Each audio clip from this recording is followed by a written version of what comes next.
কতটা নীতি নৈতিকতাহীন। তারা তো আওয়ামী লীগকে আপনি বিভিন্ন শর্তে এখন আগামী নির্বাচনে অংশগ্রহণ করার জন্য প্রস্তাব করতেছেন সংস্কার কমিশন।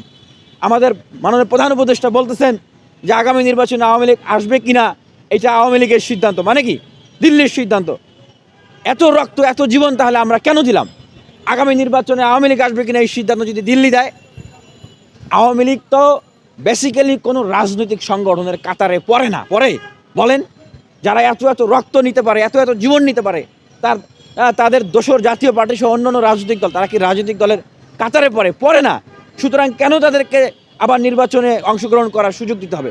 আমি চ্যালেঞ্জ করে বলতেছি যে এই সরকারকে বারবার করে বলতেছি, আপনারা আওয়ামী লীগ তাদের দোসর জাতীয় পার্টিদের রাজনৈতিক কর্মকাণ্ডকে নিষিদ্ধ করেন, ফুল স্টপ মারেন সেখানে, এবং আগামী নির্বাচনে তারা যে অংশগ্রহণ করতে পারবে না এটা সুস্পষ্টভাবে আপনারা স্পষ্টীকরণ করেন, আইন করে এটাকে আপনারা এটা পাশ করেন, এটা যেন না করতে পারে।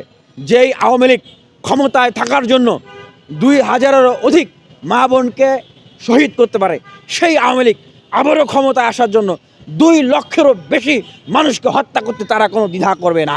তারা ক্ষমতায় থাকার জন্য ভারত থেকে সার্জিক্যাল স্ট্রাইক ডেকে নিয়ে আসছিল, দেখেন নাই? হিন্দিতে কথা বলেছে আর গুলি চালিয়েছে। আওয়ামী লীগ ভারত থেকে, তারা দেশের স্বাধীনতাকে বিশ্বাস করে না। আওয়ামী লীগ দেশের সার্বভৌমত্বকে বিশ্বাস করে না, তারা ভারতের স্বাধীনতা সার্বভৌমত্বকে বিশ্বাস করে। বাংলাদেশকে নিয়ে যখন মোদি বলে ইন্ডিয়াস ভিক্টোরি, আওয়ামী লীগের একটা নেতাও প্রতিবাদ করে নাই। সেই জায়গা থেকে বলছি আওয়ামী লীগ বাংলাদেশের কোনো রাজনৈতিক দল না, জাতীয় পার্টি সহ তার দোসররা বাংলাদেশের কোনো রাজনৈতিক দল না। সুতরাং এই বাংলার মাটিতে তাদের রাজনীতি করার কোনো অধিকার নাই নাই নাই। যারা তাদেরকে ফিরিয়ে আনার চেষ্টা করতেছে, আমরা বলতেছি যে তারা দিল্লির পলিসিতে পা দিয়েছে।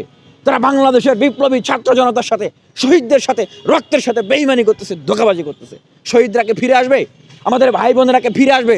যিনি চক্ষু হারিয়েছেন, হাত হারিয়েছেন, পা হারিয়েছেন, তাদের হাত পা চোখকে ফিরে আসবে। তাহলে কেন আবার আওয়ামী লীগ ফিরে আসবে? আপনি যখন বলেন যে আওয়ামী লীগের রাজনীতিক নির্বাচনে আসবে কিনা সেই সিদ্ধান্ত আওয়ামী লীগের, তখন ঘাপটি মেরে থাকা আওয়ামী লীগের যে এজেন্ডা আছে, ব্যবসায়ী অঙ্গনে যারা বলেছিল জীবনেও শেখ হাসিনার সাথে আছে, মরণেও শেখ হাসিনার সাথে আছে, তারা আবার শক্তি পায়।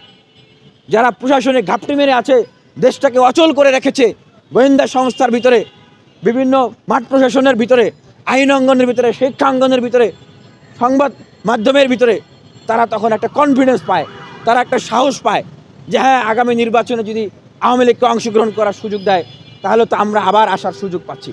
তাই বলতেছি যে এই সরকার যে দিল্লির পলিসিতে পা দিয়েছে, সেই পলিসিতে যদি হাঁটে, আওয়ামী লীগকে যদি সিস্টেমেটিক্যালি ফিরিয়ে আনার কোনো ধরনের চেষ্টা করে এবং দ্রুত সময়ের ভিতরে আওয়ামী লীগকে নিষিদ্ধ না করে, তাহলে দেখতেছেন সমগ্র বাংলাদেশের ছাত্র জনতা যেভাবে ফুঁসে উঠেছে,